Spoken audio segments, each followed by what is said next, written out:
Welcome to Phoenix and Flame, pushing through and transforming even when you feel like a pile of ash. This podcast is not intended for use as psychotherapy. If you feel you are in crisis, please call 911 or contact your local crisis hotline. Welcome to Phoenix and Flame. I'm Dana, and this is my podcast on pushing through and transforming even when you feel like a pile of ash. Well, today we have a wonderful guest with us, and I'm very excited to talk to her. She's actually a fellow therapist, and I don't really get many of those, and so I'm really excited to hear her take on a lot of things. Now, she has a new book out called Out of the Fog into the Clear, Journaling to Help You Heal from Toxic Relationships. This has attained Amazon bestseller status in self-help for abuse, codependency, and personal transformation. She also has a YouTube channel, Therapist Talks. She shares insights, information, perspectives, and strategies on a wide range of relationship and mental health topics. Who is our guest? Our guest is Shannon Petrovich. Shannon, welcome to Phoenix and Flame. Thanks so much, Dana. It's a thrill to be here. I'm so happy that you're here with me. Now, I was wondering if you could sort of begin and share with us a little bit about your background and also what drove you to be interested in substance abuse counseling. Sure. So I have been a therapist for 35 years. I went to the Bowdoin College for college and then took a couple of years before I figured out what I wanted to do. And as I was looking around at things and realizing where really my calling was, it really dawned on me that I wanted a master's degree in social work. So I went to the University of Connecticut School of Social Work, which was amazing. In the process of becoming a therapist, I also learned about substance abuse counseling and recognized that I had really an addictive personality, we call it. What that means is that I realized that sometimes two meant two drinks and sometimes two meant 10. And, in AA, we talk about how bottom is wherever you stop digging. And so at 26 years old, I stopped digging, even though, it wasn't the deepest pit that anyone's ever been in. I decided it was deep enough for me and I just stopped. And that was a beautiful thing for me. And I also wanted to help other people with that. In the process of working with other people, I've worked in all kinds of areas, inpatient, outpatient. I developed a long-term therapeutic boarding school for young teen boys with substance abuse issues, and then went back into my private practice over the last 5 years, and then started Therapist Talks because I felt like I had a lot that I'd learned over the years, and I always felt like I was flying blind, especially in college or late adolescence, and I didn't know what was going on or how you do relationships or any of that stuff, and I hated that I just felt like I was flying blind, and had some wonderful friends, but they were flying blind too. So it was the blind leading the blind. And back in that day, you really didn't have access to a YouTube or anything that would help you with mental health information. So the only way to get that information was really to go to grad school and then jump into the field and start figuring it out.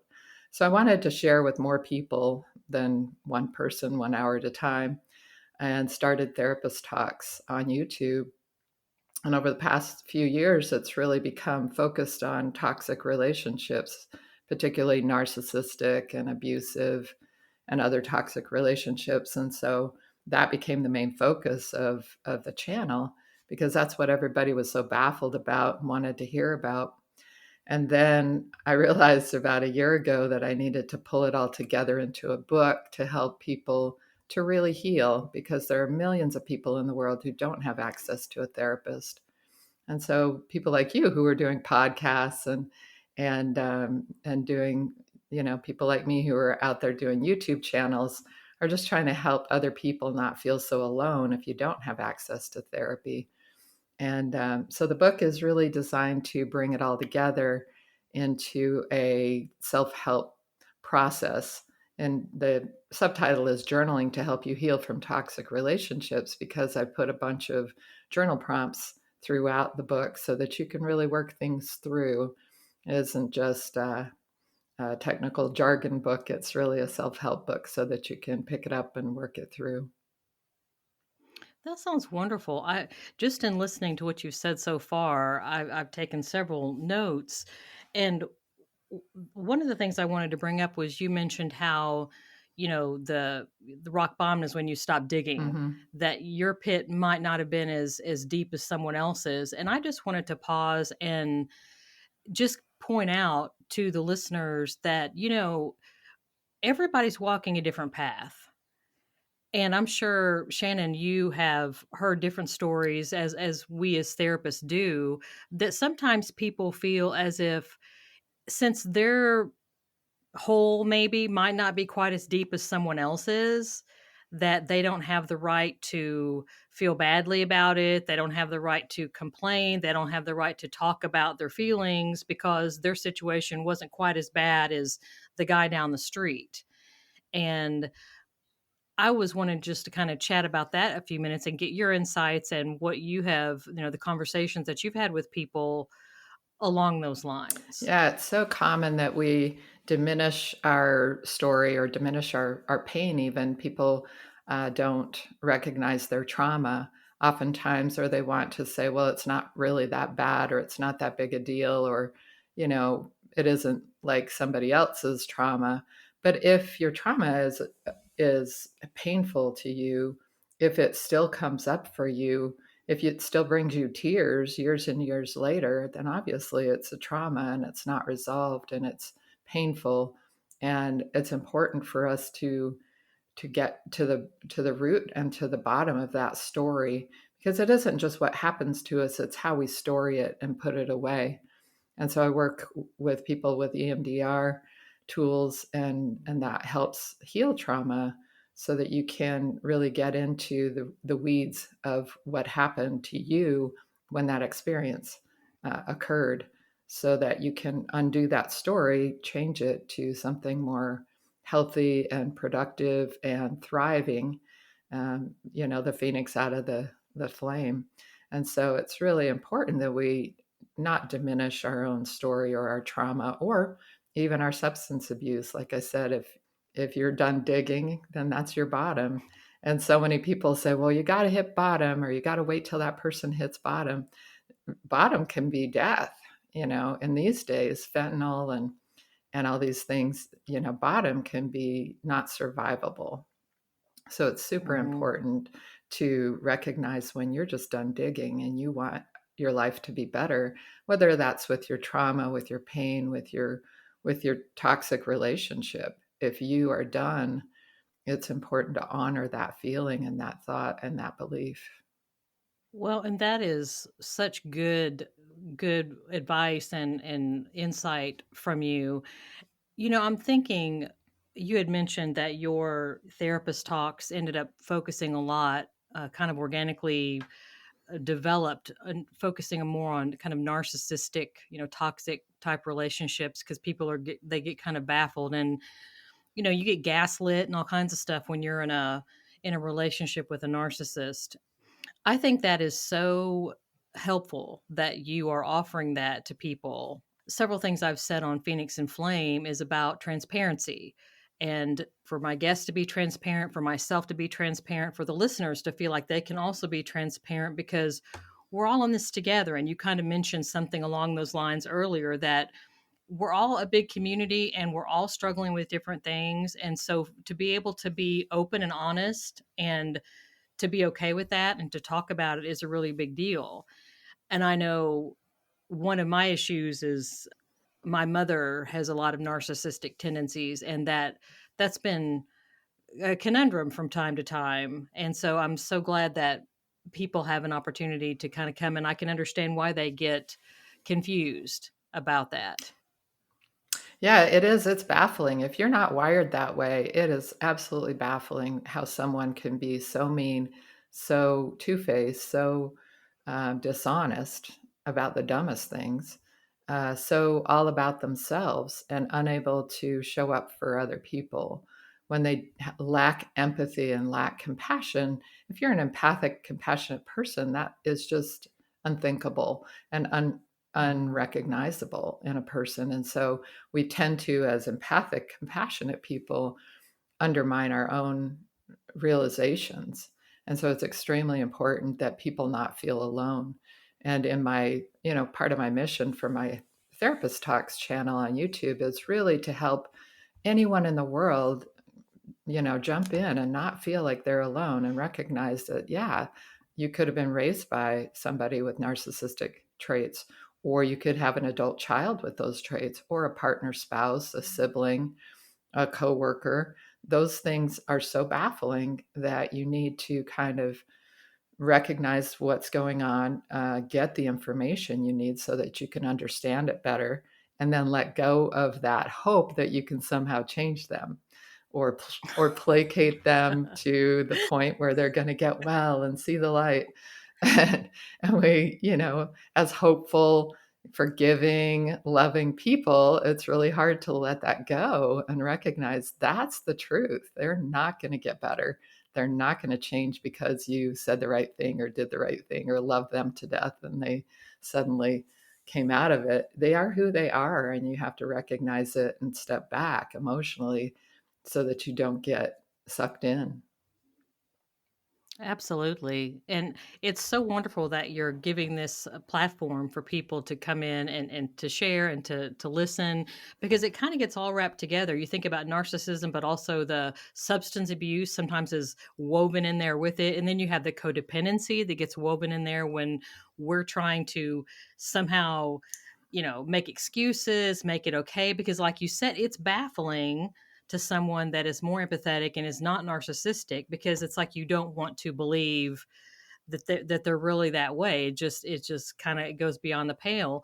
But I think what happens, and I'm wondering what kind of feedback you've gotten from your listeners as well, is you mentioned the aloneness, and that is something that I've brought up in Phoenix and Flame as well. One of my reasons for having this podcast is so we don't feel alone and we can be honest.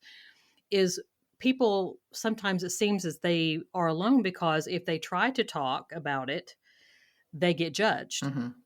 And so there's like the other people coming in, either not believing them, because if you're in a relationship, whatever that is, with a narcissist or someone along those lines, it is kind of difficult to talk about some things because of that judgment and that criticism that comes in. And so sometimes people, I think, might feel alone because of that. Has that been feedback that you've received? Yes, I do a live stream on my channel every other Sunday afternoon, and people jump in from all over the world, from Serbia and Scotland and Nigeria and like Malaysia.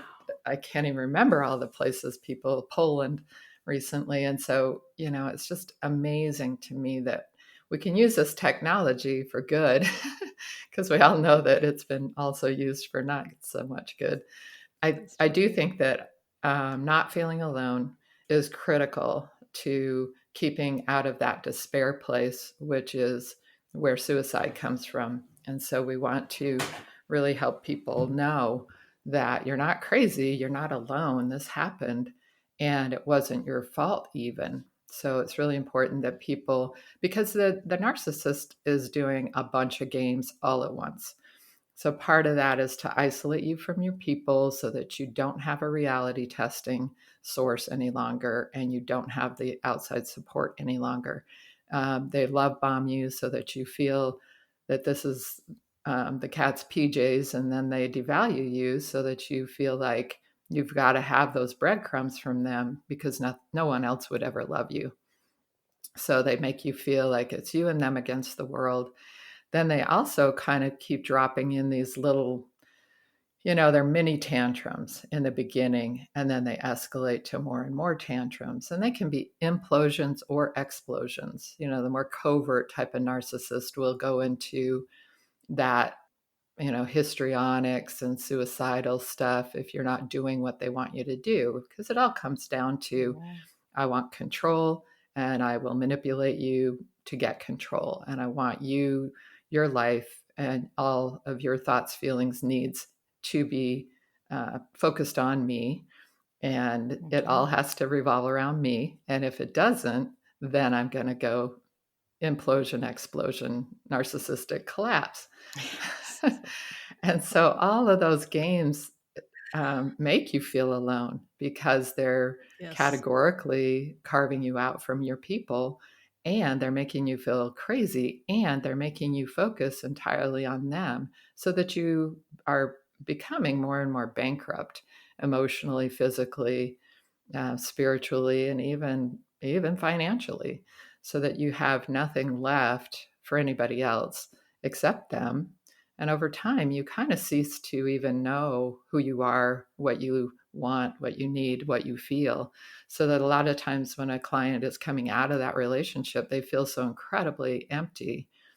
They're very, very at risk to run back into that or into another relationship of the same caliber. So it's extremely important too to recognize that when you're emptied out of that person, you've got to rebuild immediately. And so the last third of my book is all about self-care and rebuilding your sense of self, because you don't even know who you are anymore, and you haven't taken care of yourself in so long you don't know what you think or feel.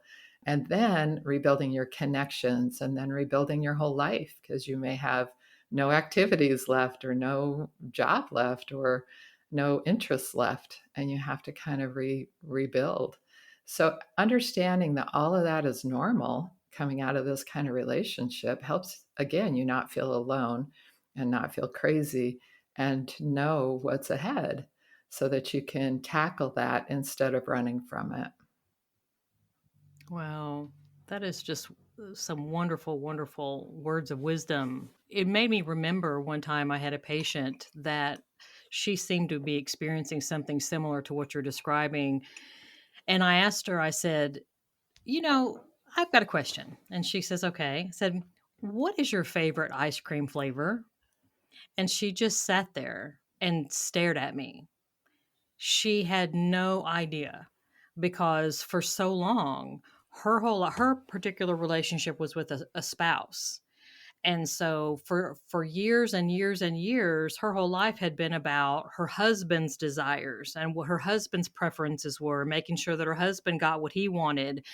And so she had slowly and over time gotten so focused and so wrapped around that she had no idea what her favorite ice cream flavor was. She just kind of sat there and just stared at me.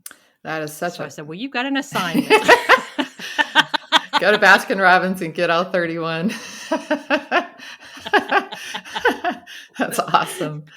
No, that's so true. And that's a great example. And it sounds so dumb. And yet, and people coming out of it, that's the other thing, is that they, the first thing out of a person's mouth is, I feel so stupid. And I say, whoa, time out. If your friend was coming out of this, your best friend was coming out of this, would you call her stupid or call him stupid? No, of course not. You would never talk to anyone else in your life that way. And so you have to stop Aw. talking to yourself that way too. That person had been devaluing you for so long that you devalue yourself inside your own head. And that toxic relationship with yourself has to be the beginning of the healing. I was wondering, why do you think there are so many people that are struggling with toxic relationships? What are your thoughts on that? That's a really great question, Dana. And I think, that's always been around, and we didn't really have a lot of attachment of the label narcissist on those toxic people back in the day. I think it's only been really sort of a buzzword for the last 10 or 15 years. But those people have always been around, and we've always been fascinated and baffled by them. But I think it is more prevalent now, and I think it's a mixture of things. I think there's a lot less focus on building character qualities in children, and a lot more where they get lost in social media. And when kids get lost in social media, by definition, they're lost in the superficial. And so the Mm. superficial things are, and that doesn't mean that they are a narcissistic personality disorder. and all teenagers are by definition narcissistic and self-centered. That's why we don't label anybody until they're in their 20s at least. And personality disorders are more rare than the traits. So most of the time I try to talk about narcissistic traits because that's more common.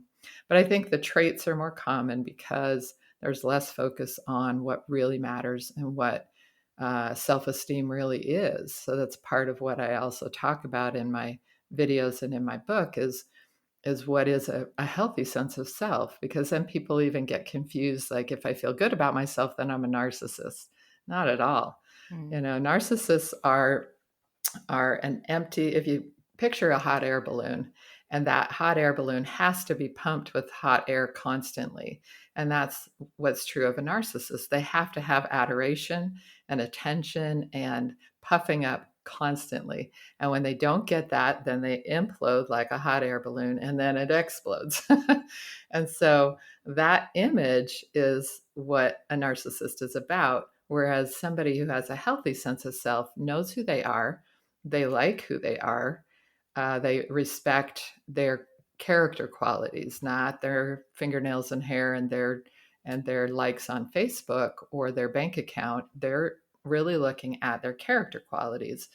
So when you know that you're an empathic, compassionate, caring person, you're a loyal friend, you work hard, those are your character qualities.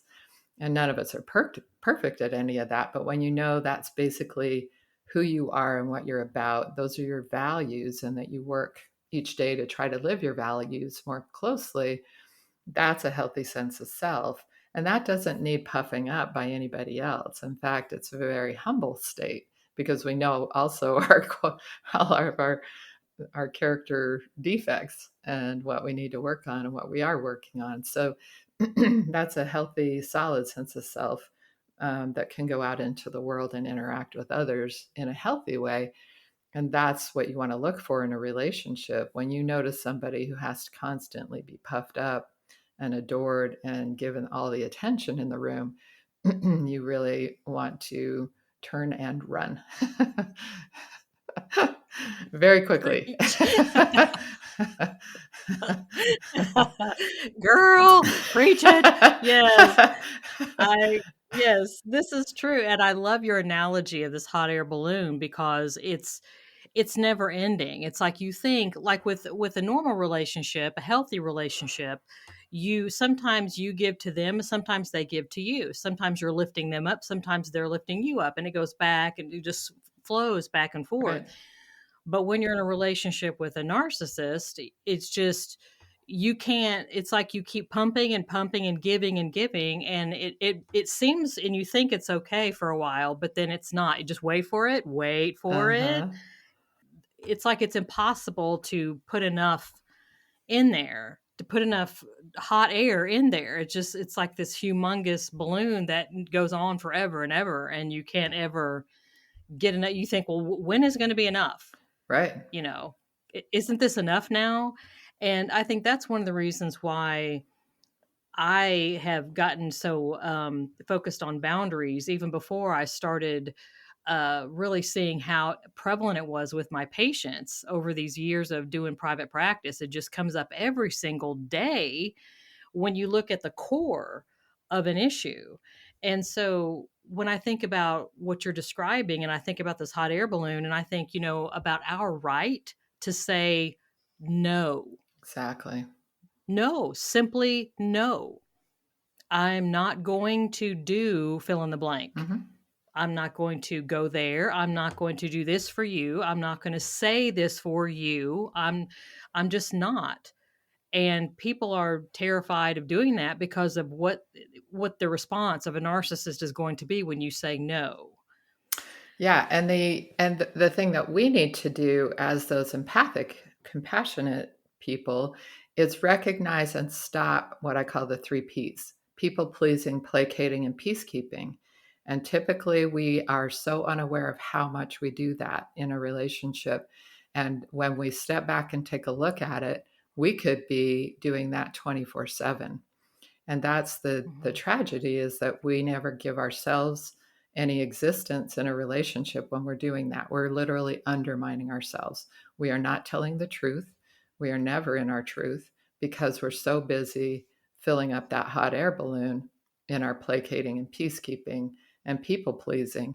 And so you want to step back and look at those things and stop doing all those things. They're toxic to us and they're also dishonest to others. So we're not giving that relationship any possibility of growing. And when we stop doing those three things, then we have to tell our truth. And we have to tell, and we want to tell our truth in love. And but that truth can set you both free, and there are some times when a person has come into that relationship with so much of that placating and peacekeeping and people pleasing that when they stop doing that and start setting boundaries, sometimes a person in a milder state of narcissistic traits will respect that person, will grow up and start to take care of their own emotions. And sometimes relationships are salvageable, and they're only salvageable if you stop the three P's and start telling the truth. And when you do that, and it can be as small as, no, I don't want to go out tonight, I'm really tired. And if that person pitches a little tantrum and pouts and gives you a hard time and pressures you, then you just say no is a full sentence, period. Period, not comma. Not comma. Yeah. And then you dodged a bullet. If they book it and find someone else, you dodged a bullet. So the boundaries should be early and clear. But if you're already in a relationship, try and hold yourself to a rigorous honesty and stop doing the three P's. Now, the boundary might create an escalation in that person because if they're used to you placating them all the time and you start to tell the truth and set boundaries, if they escalate to violence, then you're done. That gave you the information you needed to say, okay, this is not salvageable. This is not resolvable. This person does not respect me as a whole person in this relationship. They're only interested in me as the supply of their hot air, period. So if that is the case and they escalate when you set boundaries, then you're done and you've given it everything. Because a lot of times people feel like, oh, I've got to give it more effort, more time, more fill in the blank.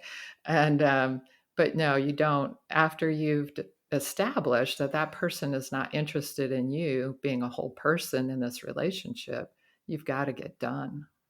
Gosh, those are wonderful words. It's reminding me of, I'm sure you've heard of, in the 1990s, I believe it was, Henry Cloud and John Townsend's seminal Boundaries book came out. And because I've taught classes using that book, and one of the questions that somebody wrote in and said, well, I'm afraid if I say no, they're going to leave. And I never forgot the answer that, I don't know if it was Henry Cloud or John Townsend, which one of them wrote this answer, but they said, if you say no and somebody leaves you, the fact is they've actually already left you a long time ago in every way but physically. So it's like they're gone already. Right. They're physically standing there, but you're not going to lose anything. Right. Because that was people's biggest fear. If I say no, that's why we don't say no, because we're terrified of what's going to happen if we say no. So it's like being able to face those things. It's like, yes, they might leave, but if they do, they've already been gone a long time ago anyway. Well, and the reality is that their presence in your life is parasitic. They're a vampire sucking the blood out of you. They're a black hole that sucks the energy out of the room. And so, good riddance to bad garbage. It's really, and that's hard to hear when you're still really emotionally tied to that person. But it also has often to do with the story they have about being alone. What is that story? And sometimes it's a social story. I don't want to be alone. I'm such and such years old and blah, blah, blah.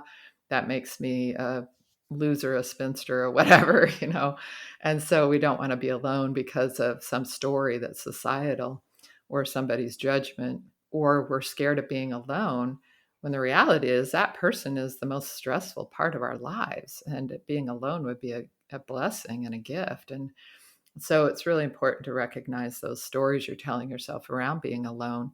And are they real, or are they just old stories? Are they real, or are they societal garbage? And if you are afraid of being alone, how can you address those fears and get more comfortable with being with yourself? It can also be that you're so in that toxic relationship inside your own head that being alone is awful. And then we really have to address that, because when you become your own best friend, you're comfortable being alone. And that's really, really important. When someone threatens to leave, or is going to leave because you set a boundary, you've been alone. You've been a hostage, not in a relationship. You've been, Good word. that host to the parasite, not in a relationship. So, you have to shift your perspective to that good riddance perspective, but that's hard. Yes, you speak absolute words of truth. The words coming out of your mouth, I've heard myself in conversations with other people before. And I did want to point out that sometimes when we kind of start talking about these relationships, I think most people kind of slide into this assumption that it's a romantic relationship or a spouse, and frequently it is. But like you mentioned earlier, and I did as well, sometimes this relationship is a little more complicated because it's your adult child or it's your parent. And sometimes that can get a little dicey, and it's harder too, like I mentioned earlier, with the when you're trying to set your boundaries and do the right thing and feeling alone and the judgment and this kind of stuff. Because I think if someone is trying to leave a narcissistic abusive spouse, most people would be on the sidelines with their pom poms doing the cheer for them. But if that person is trying to set a boundary, a pretty hard boundary because they need to with either a parent or an adult child, sometimes there aren't as many people lining the roads with their pom poms That's absolutely because they right. don't understand. Yeah. And one of the things that we talked about early in this conversation is the gaslighting. So that person is not only gaslighting you, they're gaslighting everyone around you. So they look like the hero, they look like the victim, and you look like the bad person when you set a boundary with them. And that can be really disabling, because if you are an empathic, compassionate person, the worst thing in the world anybody can say to you is, boy, you're so mean to your mother, or you've been so vicious to your child. It's like, wait, time out. That's not the case. But, it's really hard. And, one of the videos that I did a couple of years ago about when your son or daughter is a narcissist is the one getting the most views lately. And it's really, really intriguing to me that people are really struggling with that so much. And then there's the dynamic of sort of withholding the grandchildren if you don't do what they want. And that hostage taking is really painful for people.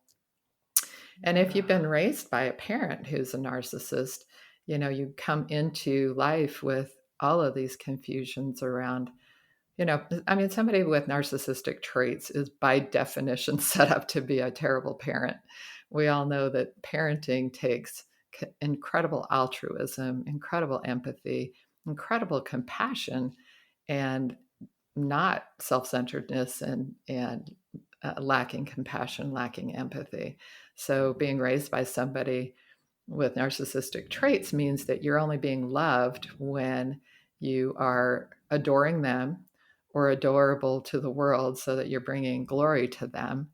And it's just a mess. You don't get that unconditional love that a healthy parent gives you.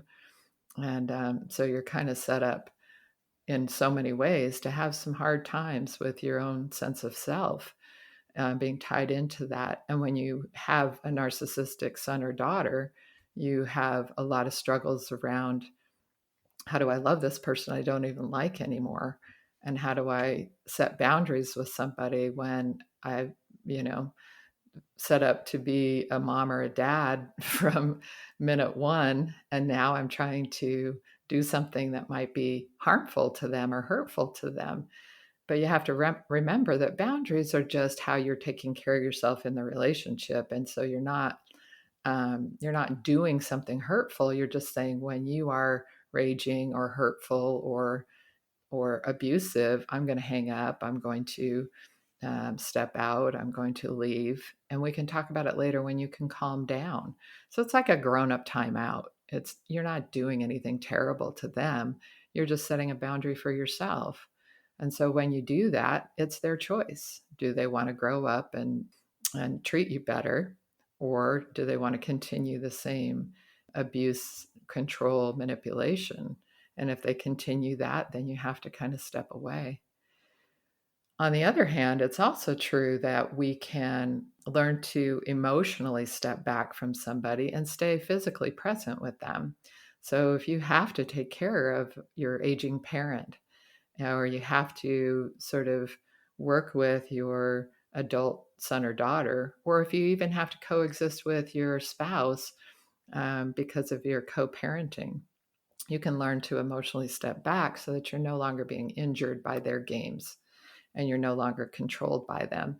So you're sort of watching the circus go by and saying, oh, yeah, there's that game again. And oh, there they go. That's what they always do. And oh, yeah, that was a total lie. I can't believe they think I bought that.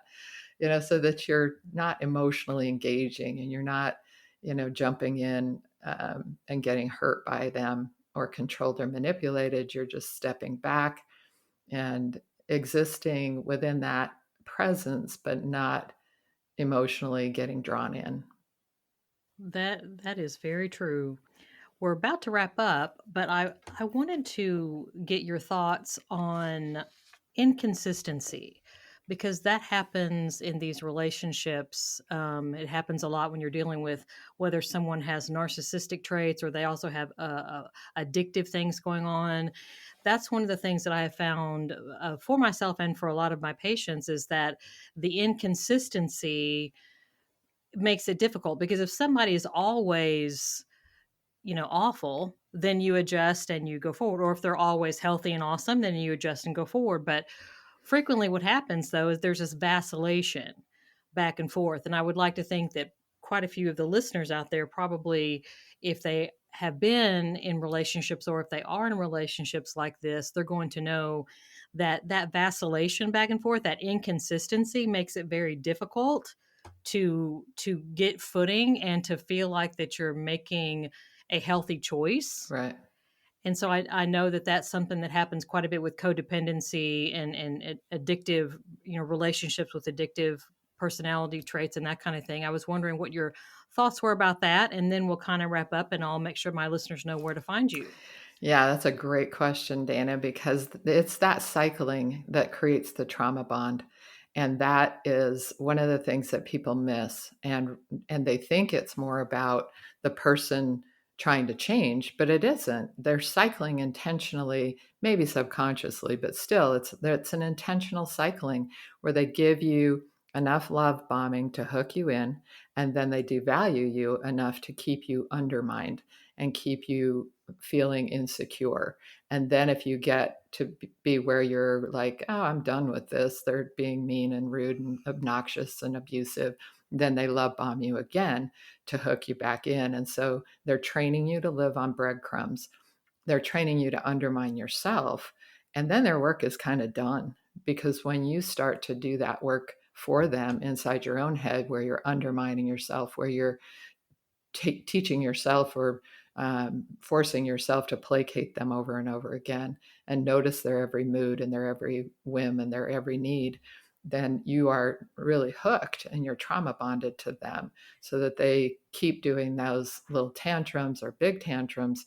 And as soon as they do that, then you kowtow to them and you submit to them and then you placate them some more. So it's this very, very sinister and sick dynamic. And it's that cycling that hooks you in. So don't think of it. I did a video called 10 Ways to Know That Your Narcissist breakdown is not a breakthrough, because we want to think that that breakdown was a breakthrough. Oh, I'm so sorry. Oh, I won't do that again. Blah, blah, blah, blah, blah. But when the behavior doesn't change, and when you hear that over and over, you have to recognize their breakdown is just that love bombing, that hooking you back in so that they can take you on another round of the roller coaster. And you don't want to keep jumping on that roller coaster. And the other piece that's really critical that I talk about in my book is recognizing the facts are different than the emotions. So we have the facts, we have a rational mind, and we have to stay on that rational track. And we have to recognize that our rational mind can add up all these things and know this person is not good for me. I need to get done with it. But your heart and your emotions are not going to be on board. So you have to really take that rational decision and walk it through and drag your heart along with because you can love and leave. You can still think that you're in love with and be completely attached and trauma bonded to somebody and decide with your wise mind to leave. And when you do that, then you save yourself and then you have to heal. But you've got to make that wise decision. In our culture, we think, well, if your heart's still in it, if you still love them, then you keep trying, blah, blah, blah. It's terrible. We have to, or people will even say, follow your heart. If you're trauma bonded to somebody, that's the last thing you want to do. You have to listen to your wise mind, look at the facts, and save yourself. And know that you're not going to feel like being separate, and your heart is going to go screaming and kicking through this process, and it will want you to go back and back and back, and you have to stick with your wise decision. Shannon, thank you so much. I've just thoroughly, myself personally, have enjoyed what you've said and really have heard the authenticity of it. And it really has resonated with things that I know to be true. And not only from personal walk, but also the walks of a lot of my patients. So I appreciate you sharing this so much. I wanted to add one little thing based on what you just said, and then we're going to make sure my listeners know how to get more of you, how to find you. Is that I feel like sometimes we have to say no to dysfunctional pathological relationships in our life so that we can say yes to the other relationships, because it's not just that one person. We have more people in our life, and sometimes you have to say no to one so you can say yes to 10 others. That's right. And unless you say no to the one, you're not able to be in a relationship with the other people, because you're, like you said, you're trauma bonded and you're kind of caught in this riptide, Mm-hmm. kind of ass over elbows in this dysfunction, riptide. And so it makes it very difficult to be present and in a healthy relationship with the other people in your life that are standing there waiting for you to really be with them. So sometimes you have to say no to the one so that you can say yes to 5, 7, 10 others. So true. That are healthy. So true. Okay, Shannon, I'm excited. So let's see.